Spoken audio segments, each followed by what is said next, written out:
Assalamu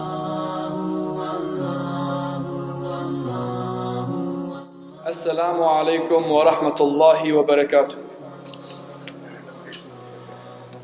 Bismillahir Rahmanir Rahim. Wassalatu wassalamu ala ashraf al-mursaleen. Sayyidina wa nabiyyina Muhammad wa ala alihi wa ashabihi ajma'een. Rabbi shrah li sadri wa yassir li amri wahlul 'uqdatan min lisani yafqahu qawli. Allahumma la sahla illa ma ja'altahu sahla وأنت تجعل الحزن إذا شئت سهلا. My dear respected brothers and sisters in Islam, the theme for this month, for the youth Halaqa, will be about the manners and the character that a Muslim should have. So inshallah this week, we'll be talking about the importance of having good character and how the character of a Muslim can impact the ummah and impact the people around him. Allah Azza wa Jal has placed good manners and good character on a high pedestal. And Allah subhanahu wa ta'ala chose to teach this ummah how to have good manners by sending us a prophet who had the best of character. The Prophet Muhammad had the best character out of any man to ever walk this earth. Allah subhanahu wa ta'ala says to the Prophet Muhammad in the Holy Quran, وَإِنَّكَ لَعَلَى خُلُقٍ عَظِيمٍ. And indeed you are of great moral character. And the evidence of the good character of the Prophet Muhammad can be seen not only with how he dealt with the Sahaba, but also with how he dealt with his worst enemies. If you study the seerah of the Prophet Muhammad and you see how he treated the biggest enemies of Islam, you will see the true character that a Muslim should have.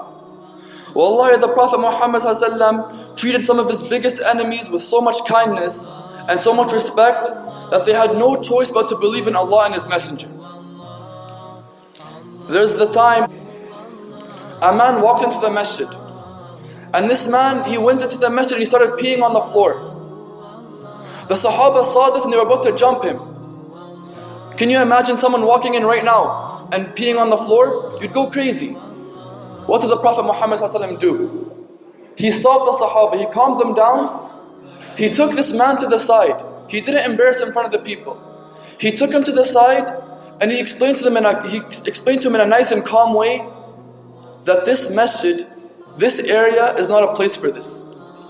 And because of the way the Prophet Muhammad dealt with this situation, this man was truly touched, and it left an impact on his life. There are too many examples to give from the life of the Prophet Muhammad ﷺ. But before I move on to talk about the character of the ummah, I want to share a story of a Sahabi who went to Homs in Syria. This Sahabi had a store in the market, and near the end of the day, he got a customer. So when the customer walked in, the Sahabi, he said, you know, I'm looking at what I've sold today, alhamdulillah, I've made enough sales to feed my family. I have enough money with me to feed my family. But there's a Christian man across the street with the store, he might need the money more than I do. I don't want you to shop here, I want you to go to his store and buy from him. So the customer was shocked. I mean, who has the opportunity to make more money and says no? But anyways, the customer went to the other store, bought what he needed, and then after he got what he was looking for, he came back to the Sahabi's store. And the Sahabi asked him, he said, did you find everything you were looking for? Did you have any troubles? The customer replied by saying, no, I found everything, but there's one more thing that I want. I want this faith. I want this belief that you have. Because I've never met someone with character like you. And it's amazing. The Sahabi was caught by surprise. And he said, why don't you take your time? Why don't you learn about the Prophet Muhammad a little bit more? Why don't you learn about Islam? Why don't you learn about the principles of Islam before you accept this religion? This man replied by saying that if the character of one of the companions of the Prophet Muhammad is this great, then how amazing was the character of the Prophet Muhammad himself. This religion, the religion of Islam, there's no way it can be a false religion. With people this good, with respect and manners this amazing, there's no way there can be any fault with this religion. And he accepted Islam. One of the biggest reasons why Islam was able to spread around the world was because of many situations like this. Because of the business transactions that the Muslims had. Back in the day, we never had trains and airplanes and cargo and this and that to transport and trade goods. The Muslims of the past and the businessmen of the past, they used to walk and ride on horses for miles. And they used to trade in other countries. And when the non-Muslims saw the integrity and the honesty and the fairness that the Muslims had in their dealings, they were amazed. They saw, the non-Muslims were seeing that their own people are cheating them, their own people are stealing from them, their own people are ripping them off. When the Muslims, who are not Christian or Jewish, they're Muslims, they believe in their own, in Allah, they believe in the Prophet Muhammad ﷺ, the Muslims are treating them better than their own kind. The Muslims are there to tell them, hey, I don't want to rip you off, I'm not going to cheat you. And this was the legacy. This helped build the legacy of Islam. This helped bring Islam to the corners of the earth. But you look into today's time, unfortunately the Muslims around the world are seen as dishonest and rude people who do nothing but bad things. And why is this? Yes, there's propaganda involved, but it's not. We can't just blame this all on the propaganda and the media. We're at fault too. We're not perfect. In fact, we're far from perfect. And we have a lot to work on, and this is a reminder for myself before it's a reminder for anyone else. If you look at the youth of today, we have a big chunk of this ummah living in the streets, doing drugs, getting with the girls, using the most disgusting language. We have people disrespecting their parents like it's their day job. The youth are not shy anymore. We have no shame. We have no sense of haya. And this also goes to the other extreme, where we have Muslims who are so knowledgeable, who pray 5 times a day, who memorize the Quran, but when it comes to having good manners or respect, they have zero.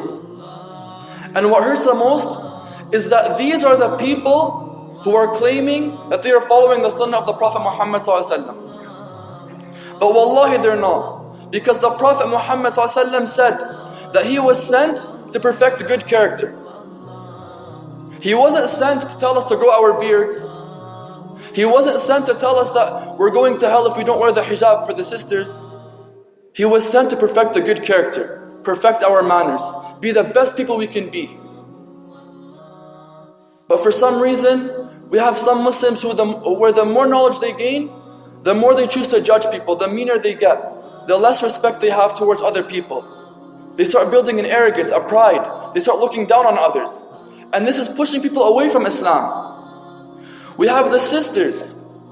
We have sisters who backbite the other Muslim sisters who don't wear the hijab. Or the other Muslim sisters who don't practice the deen, pray 5 times a day.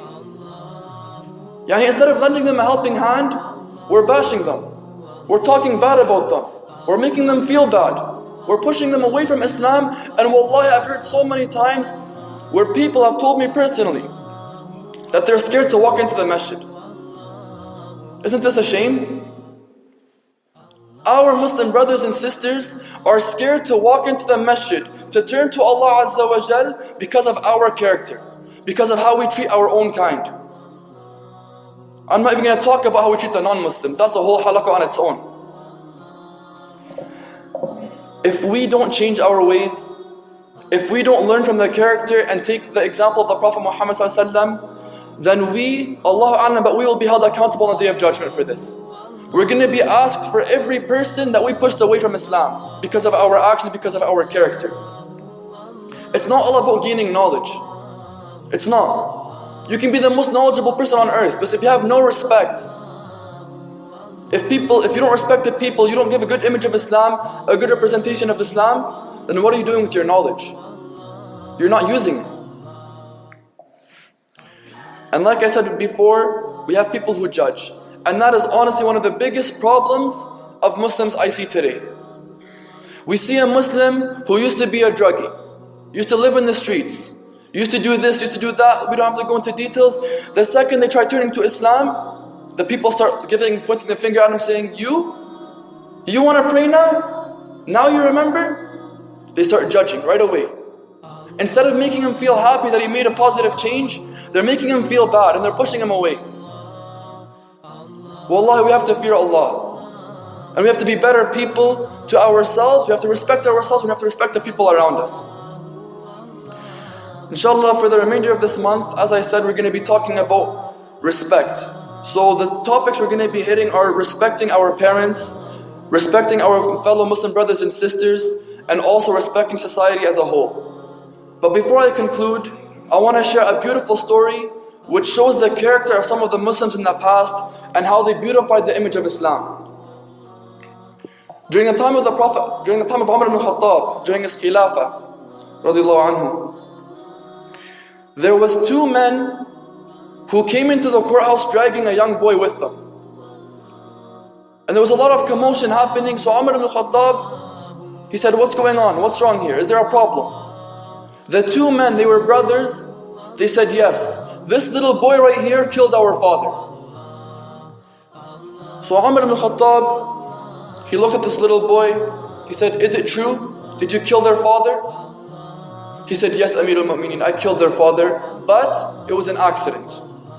What happened was, I was with my camel, and my camel accidentally walked on his property, on their father's property. The father got mad, so he threw a rock right at the camel's eye. And I saw my camel was in pain, I saw it was suffering, and this angered me. It hurt me. I lost control of my temper, I grabbed a rock, I threw it at their father, hit him in the head, and he died. So Umar ibn Khattab, he looked at the situation. There's no way around this. I mean, this boy killed their father. He turned to the two brothers, and he said, are you guys willing to forgive this young boy for this accident? It was a mistake. They said, no, Amir al-Mu'mineen, we want qisas. We want retribution. We want our revenge. So Umar ibn Khattab, he looked at the boy, he said, do you have any last words, any last requests?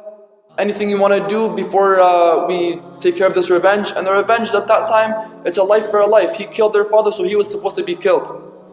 The little boy, he said, yes, I have one request. I need 3 days to go and find this treasure or this wealth that my father hid for me and my brother. My father passed away, and I want to be able to take that wealth to my little brother so that he's able to support himself after I pass away. So Umar ibn Khattab, he said, what are you talking about? Which wealth? Which brother? Which father? The little boy, he said, trust me. So Umar ibn Khattab, he said, okay, I'm going to trust you. But I need someone to be a guarantor for you. Meaning I need someone to guarantee you're going to come back. So this little boy looked around, the courthouse is full. He stood up and he said, is there anyone here to help me today? Is anyone here to help me in my time of need? Everyone was looking down. No one wanted to look at the boy. Until a hand at the back went up. And whose hand was this? It was the hand of Abu Dharr al-Ghifari.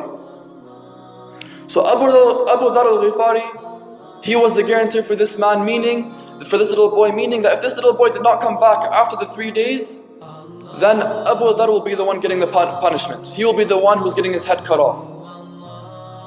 So the boy rushes out of the courthouse. First day goes by, he's nowhere to be seen. Second day goes by, he's nowhere to be seen. Third day comes, Asr time. The two brothers go to Abu Dharr al-Ghifari. They said, it's time, let's go. Abu Dharr said, I will go with you, but the day does not end until Maghrib time. So they walked into the courthouse, and it's starting to fill up. I mean, it's a very anxious situation, very suspenseful situation. And literally minutes before the adhan for Maghrib went off, this little boy came running into the courthouse. And then everyone was shocked. I mean, Umar ibn Khattab went to this little boy, he said, oh boy, what are you doing here? I didn't send any spies to go after you.